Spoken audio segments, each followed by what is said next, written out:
Hi everyone, welcome back to my channel. Last வீடியோவில் ஸ்ட்ரிங்னா என்னென்னு பார்த்தோம். இந்த வீடியோவில் ஸ்ட்ரிங் எப்படி மெமரியில் ஸ்டோர் ஆகுதுங்கிறத தான் ஸ்டெப் பை ஸ்டெப்பாக பார்க்க போகிறோம். ஸோ லாஸ்ட் வீடியோவில் ஸ்ட்ரிங் என்னென்னு பார்த்துருந்தாலும் இந்த வீடியோவில் ஜஸ்ட் ரீகால் பண்ணிக்கலாம். ஃபஸ்ட்டு ஸ்ட்ரிங்னா sequence of character like word, sentence, paragraph இது எல்லாமே ஸ்ட்ரிங் தான் சொல்லுவோம். ஓகேவா? ஒரு டெக்ஸ்ட்டை நம்ம ஸ்டோர் பண்ணுறதுக்கு தான் ஸ்ட்ரிங் யூஸ் பண்ணுவோம். ஆல்சோ ஜாவாவில் ஸ்ட்ரிங்குங்கிறது கிளாஸ், இது எல்லாமே லாஸ்ட் வீடியோவில் நம்ம பார்த்துட்டோம். ஸோ ஸ்ட்ரிங்குங்கிறது கிளாஸ் அப்படிங்கிறதுனால நம்ம ஆப்ஜெக்ட் க்ரியேட் பண்ண முடியும் ஸ்ட்ரிங்க்கு. ஓகேவா? ஸோ இப்போ ஸ்ட்ரிங் எப்படி மெமரியில் ஸ்டோர் ஆகுதுங்கிறத ஸ்டெப் பை ஸ்டெப்பாக பார்க்கலாம். ஸோ நான் இங்கே ஃபஸ்ட்டு எக்ஸாம்பிள் கொடுத்துருக்கேன், ஸ்ட்ரிங் S1 ஈக்குவல் டு ஹலோன்ட்டு. ஸோ இது எப்படி மெமரியில் ஸ்டோர் ஆகுதுங்கிறத ஃபஸ்ட்டு பார்க்கலாம். ஸோ மெமரி மேனேஜ்மெண்ட்டில் நீங்கள் ஃபஸ்ட்டு தெரிஞ்சுக்க வேண்டியது ஸ்டாக் மெமரி இருக்குது அண்ட் ஹீப் மெமரி இருக்குது, அதில் ஸ்ட்ரிங் போல் இருக்குது. ஓகேவா? ஸோ இதை ஃபஸ்ட்டு தெரிஞ்சுக்கோங்க. ஹீப் மெமரிக்குள்ளே ஸ்ட்ரிங் போல் இருக்குது. ஸோ இப்போ நம்மளோட string S1 equal to hello எப்படி ஸ்டோர் ஆகுதுங்கிறது தான் நம்ம புரிஞ்சுக்கணும். ஸோ அது எப்படி புரிஞ்சுக்கலான்னா, ஃபஸ்ட்டு வேல்யூ எங்கே போயிட்டு ஸ்டோர் ஆகுது? நம்மளோட வேல்யூ என்ன? Hello, right? நம்மளோட வேல்யூ ஹலோ. ஸோ இதுதான் நம்மளோட வேல்யூ, ரைட்? ஸோ இது எங்கே ஸ்டோர் ஆகும்னா ஸ்ட்ரிங் போலில் தான் ஸ்டோர் ஆகும். இது எப்படி செக் பண்ணி ஸ்டோர் ஆகும் அப்படின்னா, ஃபஸ்ட்டு ஹீப் மெமரியில் இருக்க ஸ்ட்ரிங் போலுக்கு வரும். இங்கே அந்த ஹலோங்கிற வேல்யூ இங்கே எங்கன்னா இருக்கான்னு பார்க்கும். அப்படி இல்லை, இதுதான் நியூ வேல்யூ அப்படின்னா அதை ஸ்டோர் பண்ணிவிட்டு அதோட மெமரி அட்ரஸ் எடுத்துகிட்டு ஸ்டாக்கில் ஸ்டோர் பண்ணும். S1ங்கிறது வேரியபிள் நேம். S1 கூட அந்த மெமரி அட்ரஸை கொடுத்துட்டு இதை பாயிண்ட் பண்ணி விட்டுரும். ஓகேவா? ஸோ இப்போ நமக்கு S1 ஆக்சஸ் பண்ணணும் அப்படின்னா ஸ்டாக்கில் இந்த மெமரி அட்ரஸை பார்க்கும். இந்த மெமரி அட்ரஸை வச்சு ஹீப் மெமரிக்குள்ளே இருக்க ஸ்ட்ரிங் போலில் அந்த வேல்யூவை ஆக்சஸ் பண்ணி எடுத்துகிட்டு நமக்கு பிரிண்ட் பண்ணும். ஸோ இப்படி தான் ஸ்ட்ரிங் போலில் ஸ்டோர் ஆகுது. ஓகேவா? ஸ்ட்ரிங் லிட்ரல்ஸ் எல்லாமே இப்படி தான் ஸ்டோர் ஆகும். ஓகேவா? நம்ம லாஸ்ட் வீடியோலேயே ஸ்ட்ரிங் எப்படி நம்ம க்ரியேட் பண்ணுறதுன்னு பார்த்தோம். 2 வேஸில் ஸ்ட்ரிங் நம்ம க்ரியேட் பண்ணலாம். ஸ்ட்ரிங் லிட்ரல் யூஸ் பண்ணலாம் அண்ட் ஒரு ஆப்ஜெக்ட் க்ரியேட் பண்ணலாம். ஸ்ட்ரிங்குங்கிறது கிளாஸ் அப்படிங்கிறதுனால நம்ம ஸ்ட்ரிங்க்கு ஆப்ஜெக்ட்மே க்ரியேட் பண்ண முடியும். ஸோ ஃபர்ஸ்ட் நம்ம லிட்ரல் யூஸ் பண்ணுறோம். ஸ்ட்ரிங் லிட்ரல் இப்படி தான் நமக்கு ஸ்டோர் ஆகும். ஓகேவா? So next one S2 add பண்ணுறோம். இப்போ நம்மக்கிட்ட S1 ஈக்குவல் டு ஹலோ இருக்குது, S2 ஈக்குவல் டு ஹலோன்னு மறுபடியும் நம்ம ஸ்டோர் பண்ணுறோம். ஓகேவா? ஸோ இது எப்படி மெமரியில் போயிட்டு ஸ்டோர் ஆகுதுன்னு பார்க்கலாம். S2மே சேம் வேல்யூ தான் வச்சுருக்கு. ஓகேவா? ஸோ இங்கே பாருங்கள், நான் ஆல்ரெடி சொல்லியிருக்கேன், ஸ்ட்ரிங் லிட்ரல் கொடுக்குறப்ப அது என்ன பண்ணுன்னா ஸ்ட்ரிங் போலில் தான் அது ஸ்டோர் பண்ணும். ஸோ அப்படி ஸ்டோர் பண்ணுறப்ப அது ஃபஸ்ட்டு என்ன செக் பண்ணுன்னா, அந்த ஹலோங்கிற வேல்யூ ஆல்ரெடி ஸ்ட்ரிங் போலில் இருக்கா இல்லையான்ட்டு. ஸோ ஹலோ ஆல்ரெடி ஸ்ட்ரிங் போலில் நம்மக்கிட்ட இருக்குது, ரைட்? ஸோ அதனால் அது என்ன பண்ணுன்னா அதே மெமரி அட்ரஸ் எடுத்துகிட்டு போயிட்டு S2க்கு நமக்கு லிங்க் பண்ணி விட்டுரும்.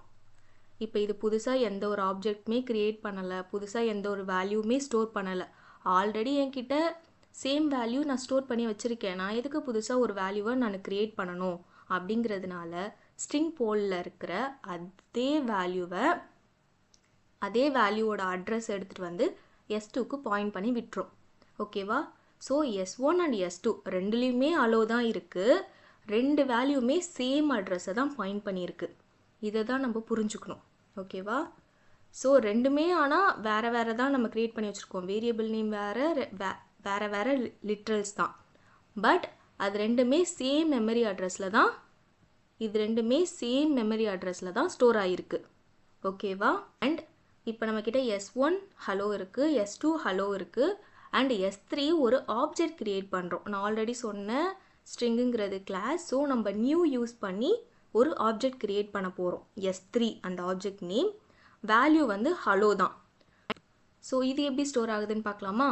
ஸோ S1 S2 ஆல்ரெடி நம்ம பார்த்துட்டோம், ரெண்டுமே சேம் வேல்யூ தான் பாயிண்ட் பண்ணியிருக்கு ஸ்ட்ரிங் போலில். பட் இப்போ என்ன பண்ணியிருக்கோன்னா S3 அது ஒரு நியூ ஆப்ஜெக்ட். ஓகேவா? நியூ கீவேர்ட் யூஸ் பண்ணியிருக்கோம், ரைட்? நியூ கீவேர்டு யூஸ் பண்ணியிருந்தால் என்ன பண்ணும்? ஹீப் மெமரியில் ஒரு ஆப்ஜெக்டை க்ரியேட் பண்ணும். ஸோ அதை தான் இங்கே பண்ணியிருக்கு. நீங்கள் நியூ கீவேர்டு யூஸ் பண்ணி ஆப்ஜெக்ட் க்ரியேட் பண்ணிங்கன்னா அது ஸ்ட்ரிங் பூலெலாம் போய் செக் பண்ணாது. ஹீப் மெமரியில் ஒரு ஆப்ஜெக்டை க்ரியேட் பண்ணும். ஸோ அதை தான் இங்கே ஒரு ஆப்ஜெக்ட் ஹலோங்கிற வேல்யூவை ஸ்டோர் பண்ணி அதோட மெமரி அட்ரஸ் தான் இந்த 2005ங்கிறத அதை வந்து ஸ்டாக்ல இருக்க S3 கூட S3ங்கிற வேரியபிள் கூட மேப் பண்ணியிருக்கு. ஓகேவா? ஸோ இந்த 2005 இந்த ஸ்டாக் மெமரியில் இருக்க 2005ங்கிற அட்ரஸை இங்கே ஹீப்பில் வந்து மேப் பண்ணியிருக்கோம். ஓகேவா? உங்களுக்கு புரியும்னு நினைக்கிறேன். ஸோ ஸ்ட்ரிங் லிட்ரல்ஸ் கொடுத்தா மட்டும்தான் ஸ்ட்ரிங் போலில் ஸ்டோர் பண்ணும். ஓகேவா? அது வந்து செக் பண்ணி ஸ்டோர் பண்ணும். ஆனால் நீங்கள் நியூ கீவேர்ட் யூஸ் பண்ணி ஒரு ஆப்ஜெக்ட் க்ரியேட் பண்ணுறீங்க அப்படின்னா அது ஹீப் மெமரியில் தான் ஸ்டோர் ஆகுமே தவிர ஸ்ட்ரிங் போலில் போயிட்டு செக் பண்ணாது. அந்த வேல்யூ இருக்கா, ஆல்ரெடி இருக்கா இல்லையா, இல்லைனா புது வேல்யூ க்ரியேட் பண்ணலாமா அப்படிங்கிறதெல்லாம் செக் பண்ணும். ஆனால் இப்போ அதுக்கான அவசியமே இல்லை. இது சேம் வேல்யூவாக இருந்தாலுமே இது ஒரு ஆப்ஜெக்ட், தனி ஆப்ஜெக்ட். ஓகேவா? ஸோ அதனால் ஹீப் மெமரியில் தனியாக நம்ம ஸ்டோர் பண்ணியிருக்கோம். ஸோ நெக்ஸ்ட் ஒன் என்ன? நெக்ஸ்ட் ஒன் அதே தான், ஸ்ட்ரிங் லிட்ரல் தான் கொடுத்துருக்கோம். S4 ஈக்குவல் டு ஜாவான்னு கொடுத்துருக்கோம். ஸோ இது சேம் வேல்யூவா? இல்லை, இது ஜாவாங்கிறது டிஃப்ரெண்ட் வேல்யூ, S4ங்கிறது வேறு வேரியபிள். ஓகேவா? பட் இது ஸ்ட்ரிங் லிட்ரல் தான் இது. ஸோ இப்போ இது என்ன பண்ணுன்னா ஸ்ட்ரிங் போலுக்கு வரும். ஹீப்பில் இருக்கா ஸ்ட்ரிங் போலுக்கு வந்து செக் பண்ணும். செக் பண்ணி இப்போ இங்கே இருக்குமா? ஓகே, இங்கே வந்து செக் பண்ணும். ஜாவாங்கிற வேல்யூ ஸ்ட்ரிங் போலில் ஆல்ரெடி இருக்கா இல்லையாங்கிறத பார்க்கும். ஆக்சுவலாக இல்லை, ரைட்? ஜாவாங்கிறது இல்லை, நம்மக்கிட்ட அலோ மட்டும்தான் இப்போ வரைக்கும் இருக்குது. ஸோ அதனால் அது என்ன பண்ணுன்னா ஜாவாங்கிற வேல்யூவை ஸ்ட்ரிங் போலில் ஆட் பண்ணும். ஸோ இங்கே ஆட் பண்ணியிருக்கோம், ரைட்? 2002ங்கிறது தான் அதோட மெமரி அட்ரஸில் ஜாவாங்கிற வேல்யூவை ஸ்ட்ரிங் போலில் ஆட் பண்ணிவிட்டு அதோட மெமரி அட்ரஸை ஸ்டாக்ல எடுத்துகிட்டு போயிட்டு லிங்க் பண்ணி விட்டுரும் S4 கூட. ஓகேவா? ஆல்ரெடி ஒரு வேல்யூ இருந்துச்சுன்னா அகைன் அதே வேல்யூவை ஆட் பண்ணாது, ரீயூஸ் பண்ணிக்கும். ஓகேவா? ஹலோங்கிறது என்கிட்ட ஆல்ரெடி ஒரு வேல்யூ இருக்குது, இன்னொரு வேரியபிள் வந்து சேம் வேல்யூ எடுத்துகிட்டு வருது அப்படின்னா நான் இன்னொரு மெமரியை வேஸ்ட் பண்ண வேண்டிய அவசியம் இல்லை. ஆல்ரெடி என்கிட்ட ஒரு வேல்யூ இருக்குது, அந்த அட்ரஸ் தரேன், நீ அந்த அட்ரஸ் வச்சுக்கோ அப்படிங்கிறது தான் இங்கே மேட்டர். ஓகேவா? ஸோ S4ங்கிறது ஜாவாங்கிற வேல்யூ வச்சுருக்கு. ஸோ அதனால் அதுக்கு தனியாக ஸ்ட்ரிங் போலில் ஆட் பண்ணிவிட்டு அதோட மெமரி அட்ரஸ் எடுத்துகிட்டு வந்து ஸ்டாக்கில் லிங்க் பண்ணி விட்டுடுறோம். ஓகேவா? ஸோ இப்படி தான் க்ரியேட் ஆகும். ஸ்ட்ரிங் போல் வந்து ஸ்ட்ரிங் லிட்ரல்ஸ்க்கு தான் யூஸ் ஆகும். ஓகேவா? இதுவே நீங்கள் நியூ கொடுத்து ஒரு ஆப்ஜெக்ட் க்ரியேட் பண்ணுறீங்க ஸ்ட்ரிங்க்கு அப்படின்னா அது ஹீப்பில் தான் ஸ்டோர் ஆகுமே தவிர ஸ்ட்ரிங் போலில் ஸ்டோர் ஆகாது. ஓகே, இது நல்லா ஞாபகம் வச்சுக்கோங்க. ஈச் டைம் நீங்கள் ஸ்ட்ரிங் லிட்ரல் கொடுக்குறப்பவும் அது ஸ்ட்ரிங் போல தான் செக் பண்ணும். செக் பண்ணி ஆல்ரெடி அந்த வேல்யூ இருக்கா இல்லையாங்கிறத பார்க்கும். இருந்துச்சுன்னா ஆல்ரெடி அந்த வேல்யூ இருந்துச்சுன்னா அதோட மெமரி அட்ரஸையே அது யூஸ் பண்ணிக்கும், அந்த வேல்யூவே அது ரீயூஸ் பண்ணிக்கும். ஆனால் அப்படி இல்லை, புதுசாக ஒரு வேல்யூ வருது அப்படின்னா அதை வந்து ஆட் பண்ணி அந்த மெமரி அட்ரஸை எடுத்துக்கும். ஓகேவா? ஸோ நெக்ஸ்ட், ஸோ இம்யூட்டபிள், இதுவும் இம்பார்ட்டன்ட்.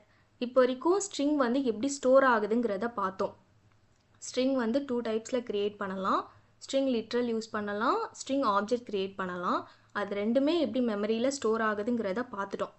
ஸோ இப்போ ஸ்ட்ரிங் வந்து இம்யூட்டபிள்னு சொல்லுவாங்க. அப்படின்னா என்ன மீனிங் அப்படிங்கிறது தான் இப்போ பார்க்க போகிறோம். Immutable means once you create a string you can't change it. ஒரு டைம் நீங்கள் ஸ்ட்ரிங்கை க்ரியேட் பண்ணிட்டீங்க அப்படின்னா உங்களால் சேஞ்ச் பண்ண முடியாது. அதை தான் இங்கே சொல்கிறாங்க. ஸோ இப்போ நம்ம ஈஸியாக புரிஞ்சுக்கலாம். ஏன்னா நம்ம இப்போ மெமரியில் ஸ்ட்ரிங் லிட்ரல்ஸ் ஸ்ட்ரிங் ஆப்ஜெக்ட் எப்படி க்ரியேட் ஆகுதுன்னு நமக்கு தெரிஞ்சிருச்சு. ஸோ இப்போ நம்ம ஈஸியாக லிங்க் பண்ணி புரிஞ்சுக்கலாம் ஏன் நம்மளால் அதை சேஞ்ச் பண்ண முடியாதுங்கிறத. ஸோ ஃபார் எக்ஸாம்பிள் இங்கே பாருங்கள், S1 ஈக்குவல் டு ஹலோன்னு கொடுத்துருக்கோம். அதுக்கப்புறம் என்ன பண்ணுறோம், S1 ஈக்குவல் டு ஜாவான்னு கொடுத்துருக்கோம். இங்கே நம்ம என்ன பண்ணுறோன்னா அப்டேட் பண்ணுறோம். ஹலோக்கு பதிலாக ஜாவாவை நீ ஸ்டோர் பண்ணு அப்படின்னு சொல்கிறோம். Okay, S1 equal to hello. அப்போ அது என்ன பண்ணும், இது வந்து ஸ்ட்ரிங் லிட்ரல். ஸோ இது வந்து ஹீப்பில் இருக்க ஸ்ட்ரிங் போலுக்கு போயிட்டு ஹலோங்கிற வேல்யூ ஆல்ரெடி இருக்கான்னு செக் பண்ணும். இருந்துச்சுன்னா அதே மெமரி அட்ரஸை S1 யூஸ் பண்ணிக்கும். அப்படி இல்லைனா புதுசாக ஒரு வேல்யூவை க்ரியேட் பண்ணிவிட்டு அந்த மெமரி அட்ரஸை S1 யூஸ் பண்ணிக்கும். ஓகேவா? ஸோ இப்போ நம்ம ஸ்ட்ரிங் போலில் ஹலோங்கிற வேல்யூ இருக்குது. ஸோ இப்போ இந்த S1 வந்து நம்ம அப்டேட் பண்ணுறோம். ஓகேவா? ஹலோங்கிறத எனக்கு ரிமூவ் பண்ணிவிட்டு S1க்கு ஜாவாங்கிறத ஆட் பண்ணு அப்படிங்கிறத சொல்கிறோம். ஓகேவா? ஸோ இது எப்படி ஆகுதுன்னு பார்க்கலாம். First S1 equal to hello, இது எப்படி ஸ்டோர் ஆகும், இது நமக்கே தெரியும். ஸோ s1 ஈக்குவல் டு s1ங்கிறது ஸ்டாக்கில் ஸ்டோர் ஆகும். அது ஹலோங்கிற வேல்யூ வந்து ஸ்ட்ரிங் போலுக்கு போயிட்டு ஹலோங்கிற வேல்யூ ஆல்ரெடி இருக்கான்னு பார்க்கும். இல்லைங்கிறப்ப அது ஹலோங்கிற வேல்யூவை க்ரியேட் பண்ணி அதோட மெமரி அட்ரஸ் எடுத்துகிட்டு வந்து s1 கூட லிங்க் பண்ணி விட்டுரும். ஓகேவா? ஸோ இதுதான் ஃபஸ்ட் லைனுக்கான அர்த்தம். ஃபஸ்ட் லைன் இப்படி தான் மெமரியில் ரிஃப்ளெக்ட் ஆகும். ஓகே, நெக்ஸ்ட்டு அப்டேட் பண்ணுறோம், ரைட்? நெக்ஸ்ட் லைன் என்ன? s1 equal to Java. s1 ஹலோங்கிறத ஜாவான்னு மாற்றுறோம். ஸோ இப்போ என்ன நடக்கும்னா, ஜாவாங்கிற வேல்யூ ஆல்ரெடி என்கிட்ட ஸ்ட்ரிங் போலில் இருக்கான்னு பார்க்கும். இல்லை, ஸோ அதனால் ஜாவாங்கிற வேல்யூவை ஆட் பண்ணிவிட்டு அதோட மெமரி அட்ரஸ் எடுத்துகிட்டு வந்து s1 கூட லிங்க் பண்ணி விட்டுரும். இப்போ உங்களுக்கு ஒரு டவுட் வரலாம், இப்போ s1ஓட மெமரி அட்ரஸை மாற்றிட்டோம், பிகாஸ் ஜாவாங்கிறது புதுசாக நம்ம க்ரியேட் பண்ணி அதோட அட்ரஸ் எடுத்துகிட்டு வந்து s1 கூட லிங்க் பண்ணிட்டோம். ஓகே, பட் இந்த ஹலோங்கிறது என்ன ஆகும்? அது வந்து வேஸ்ட்டாக தானே இருக்குது. இப்போ இந்த இதை வந்து இந்த அட்ரஸில் இருக்க ஹலோங்கிற வேல்யூ வந்து எதுவுமே யூஸ் பண்ணலை, எதுவுமே யூஸ் பண்ணாமல் வேஸ்ட்டாக இருக்குது. அது மெமரி வேஸ்டேஜ் தானே. அது என்ன ஆகும் அப்படின்னு கேட்டால், இப்போ நம்ம இன்னொரு லிட்ரல் ஒன்று க்ரியேட் பண்ணுறோம், s2 ஈக்குவல் டு ஹலோ அப்படின்னு கொடுத்தா அந்த வேல்யூ, அந்த லிட்ரல் வந்து இது கூட மேப் பண்ணிக்கும். ஓகேவா? இந்த அட்ரஸ் கூட மேப் பண்ணிக்கும். ஆர்எல்ஸ் இல்லைனா கார்பேஜ் கலெக்டர் வந்து அப்புறம் இதை ரிமூவ் பண்ணி எடுத்துரும். அன்யூஸ்டு ஆப்ஜெக்ட்ஸை அதை ரிமூவ் பண்ணிடும். ஓகே, ஸோ இப்படி தான் ஜாவாவில் ஸ்ட்ரிங் வந்து ஸ்டோர் ஆகுது. உங்களுக்கு புரிஞ்சிருக்கும்னு நினைக்கிறேன். ஓகேவா? ஃபஸ்ட்டு s1 வந்து ஹலோங்கிறத ஸ்டோர் பண்ணி ஹலோங்கிற ஆப்ஜெக்ட் கூட மேப் பண்ணிக்கும். அதுக்கப்புறம் s1 ஈக்குவல் டு ஜாவான்னு நீங்கள் கொடுத்தீங்கன்னா ஜாவாங்கிற வேல்யூவை அகைன் ஸ்ட்ரிங் போலில் ஆட் பண்ணிவிட்டு அதோட மெமரி அட்ரஸ் எடுத்துகிட்டு வந்து மேப் பண்ணிக்கும் s1 கூட. ஸோ நெக்ஸ்ட்டு, இதனால தான் இதை வந்து ஸ்ட்ரிங்கை வந்து இம்மியூட்டபிள்னு சொல்கிறாங்க. நீங்கள் அப்டேட் பண்ணுறப்ப என்ன ஆகுதுன்னா, s1 ஈக்குவல் டு ஹலோ ஜாவான்னு அப்டேட் பண்ணுறப்ப ஒரு நியூ ஆப்ஜெக்ட் க்ரியேட் ஆகுது. ஓகேவா? ஆல்ரெடி இருக்கிற ஆப்ஜெக்ட் வந்து இங்கே நமக்கு அப்டேட் ஆகலை. புதுசாக ஒரு மெமரி அட்ரஸில் ஒரு வேல்யூ ஸ்டோர் ஆகி அதை தான் நம்ம மேப் பண்ணுறோமே தவிர ஆல்ரெடி இருக்கிற ஹலோவை நம்ம அப்டேட் பண்ணலை. இதுதான் இம்மியூட்டபிள்னு சொல்லுவோம். ஆல்ரெடி இருக்கிற வேல்யூ, ஒரு அட்ரஸில் இருக்கிற வேல்யூ அது மாறவே இல்லை. புதுசாக ஒரு அட்ரஸில் அந்த வேல்யூவை ஸ்டோர் பண்ணி அந்த அட்ரஸ் கூட நம்மளோட வேரியபிளாக மேப் பண்ணி விடுறோம். ஓகேவா? ஸோ இதனால தான் இதை இம்மியூட்டபிள்னு சொல்கிறாங்க. அதை தான் இங்கே சொல்கிறோம். ஓகேவா? So this saves memory when multiple references point to the same literal. பாருங்கள், equal to and equals method use பண்ணி ரெண்டு ஸ்ட்ரிங்கை கம்பேர் பண்ணி பாருங்கள். ஸோ ஈக்குவல் டு வந்து எதுக்கு யூஸ் பண்ணுவோன்னா கம்பேர் அட்ரஸ். ஓகேவா? ஸோ ஸ்ட்ரிங்கை பொறுத்த வரைக்கும் இங்கே நிறைய மெமரி அட்ரஸ் தான் ப்ளே ஆகும். அதுக்கப்புறம் அந்த வேல்யூஸும் கொஞ்சம் ப்ளே பண்ணுற மாதிரி இருக்கும், கன்ஃபியூஸ் ஆகும். ஏன்னா ஸ்ட்ரிங் பூல் வந்து இங்கே ஒர்க் ஆகுறதுனால கொஞ்சம் கன்ஃபியூஸ்டாக இருக்கும். ஸோ நீங்கள் ஈக்குவல் டு டாட் ஈக்குவல்ஸ் மெத்தடுமே நீங்கள் ட்ரை பண்ணி பார்த்தீங்கன்னா உங்களுக்கு ஈஸியாக புரியும். இதை மட்டும் தெரிஞ்சுக்கோங்க. ஈக்குவல் டு ஆப்ரேட்டர் எப்போ யூஸ் பண்ணுவோன்னா கம்பேர்ஸ் அட்ரஸ், மெமரி அட்ரஸை கம்பேர் பண்ணும். ஓகேவா? ஈக்குவல் டு ஆப்ரேட்டர் யூஸ் பண்ணுறப்ப. ஈக்குவல்ஸ் மெத்தட் நீங்கள் யூஸ் பண்ணுறப்ப அந்த ஸ்ட்ரிங்கில் இருக்க வேல்யூ, அந்த கண்டென்ட்டை கம்பேர் பண்ணும். ஓகே, இதை நீங்கள் ட்ரை பண்ணி பாருங்கள்.